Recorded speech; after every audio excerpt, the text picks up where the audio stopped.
there's also 1 in 6 men comes from that same source, but you have to acknowledge that it also includes such minor things as a push or a slap, and indeed it might have been somebody who was just pushed or slapped just once, and that would actually go down as a statistic. So I think that the 1 in 6 men and the 1 in 4 women is actually grossly overinflated, grossly.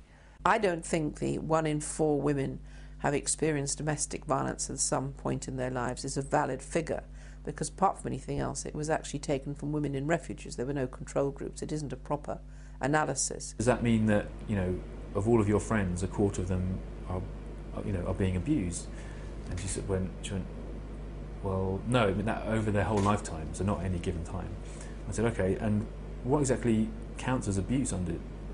What do you mean by abuse? Because this seems like an epidemic of what's going on. He said, oh, well, it means, you know, obviously, you know, knifing and stabbing and stuff, and murder, obviously, punching and kicking, and then also name calling and ignoring and stuff like this. So what it actually boiled down to was that over that whole spread of things, it meant that, you know, 1 in 4 women over the course of their lives will be ignored for a period of time by their partners. When I asked for a definition of domestic abuse, I said that I did not consider that a one-off aberration that might have happened 15 years ago, where my wife slapped me round the face because she lost her temper that day, and it had never happened before and it had never happened since. I said, I really don't put that into the same category of domestic abuse as somebody who's systematically abusing somebody else, like on a daily or a weekly basis. Government figures published as recently as January 2000 announced that men are equally likely to be victims of domestic violence, and overall the prevalence of domestic violence is very low. 4.2% is really not very much. In light of this, why did the Scottish Government pay for a series of TV and poster adverts stating that 4.2% does not constitute a constant threat or anything like it? If the adverts were instead stating that people were under constant threat of being murdered in their beds, it would be condemned as scaremongering. I'd often said to a man, when you hit her, who do you think was in charge? When he stopped to think about it, he'd say, once I'd hit her, she was in a powerful position, because then I would plead and beg and ask for another chance. So the perpetrator became the victim became the perpetrator. You see, it's complicated, but we never really discuss it.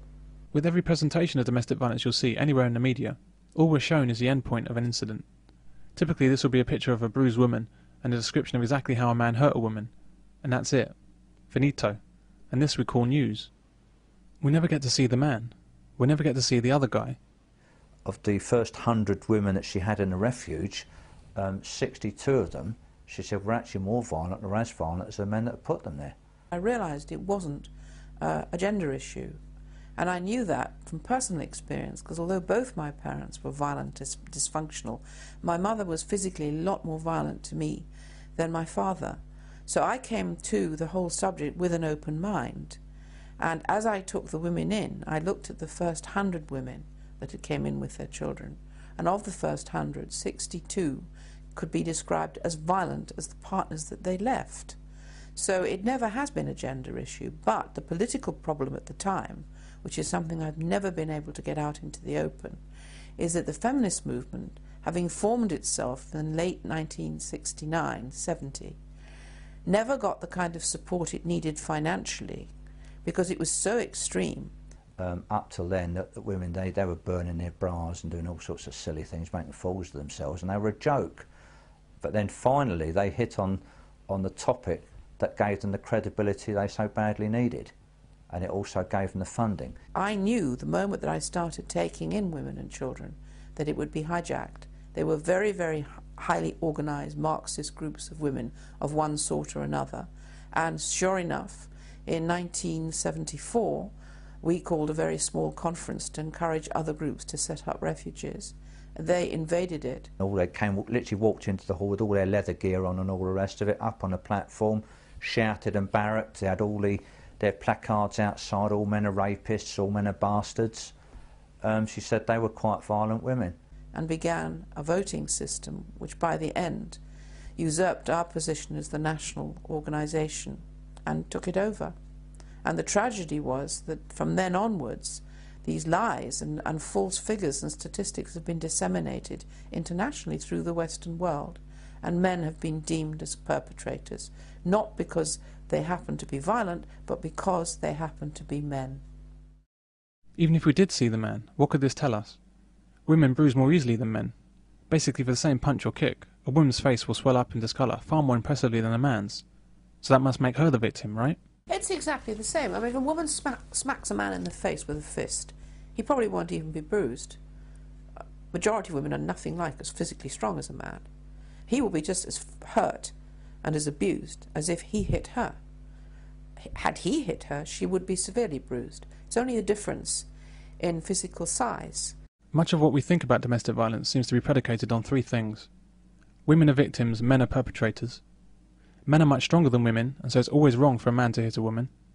There's never a reason for a man to hit a woman. The police choose to operate under this flawed understanding of domestic violence, and is the reason why men are put into impossible situations when women are violent.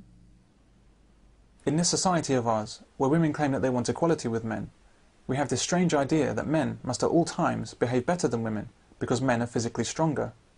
Women in particular seem to believe this deeply. It's as if women see themselves like children who can do whatever they like, including being violent and aggressive towards men. But men must be like the adults in a relationship. One of the main changes that has to come is that if we want to talk about any form of emancipation, liberation, equality for women, then there has to be equality of responsibility. And in a sense, the old patronising attitude that women have to be these women Virgin Marys on a pedestal. And in the beginning, nobody, certainly not judges, wanted to believe that a woman could have any part in a violent relationship. Men needed to see women in this virginal way, which is enormously bad for men and even worse for women. So the attitude always was, oh yes, of course she's innocent. As long as she cries and she looks pretty, then she can't be guilty of anything. And it's still the climate today, but as the feminist movement mounted its campaign to vilify men, it became easier and easier and easier within the court system, which after all was flooded with women, and the social services, which is largely women, and all the sort of feminization of our society, to see men as the enemy. In general, men don't get physical with women, for the same reason that men don't get physical with squirrels. Why would they? That's why the argument that men are stronger than women is irrelevant. Men and women simply don't relate to each other in that way. Like ships passing in the night, men don't regard women as a physical threat, and women don't seek to challenge men on a physical level. It's what blokes are like with women. You allow women to get away with the most outrageous things that you would not allow a bloke to get away with, because it's just how you are with women, and women know that as well. True. Women can get away with blue murder. Women are very unlikely to experience violence from a man, even when they put themselves directly in harm's way. For example, police women. The issue when a man does hit a woman is that most likely she's decided to stop behaving like a woman and instead behaves like an aggressive man. I had a friend who was in a pub, and this woman was mouthing off at him, kind of swearing at him, and they basically weren't getting along. And she finally came up to him and punched him across the face, and without breaking stride, without even a second's hesitation, he gave her a full punch across the face that threw her backwards across the table. About 5 guys who were sitting there then got up, stormed towards this guy. We all had to kind of run out the pub. If a man did that, if a man came up doing that behaviour, he would know full well that he's going to have a fight in his hands. And she told us this wonderful little story with a woman that had a black eye, and she said, well, why did he black your eye? She said, we're not supposed to ask that. Well, I am. She said, why did he black your eye? And she said, well, because I'd stabbed him. Across all of media, and in our legislation, and the behaviour of the police, women have free rein to initiate violence and still be treated as the victims.